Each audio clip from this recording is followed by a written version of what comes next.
যে এইরকম গোল দিয়ে এইরকম গোল দিয়ে এইরকম গোল দিয়ে এইরকম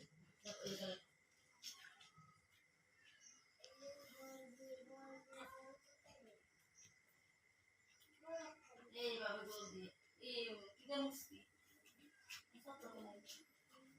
মুসাফ তো লিখো ওই তো আবার দেখো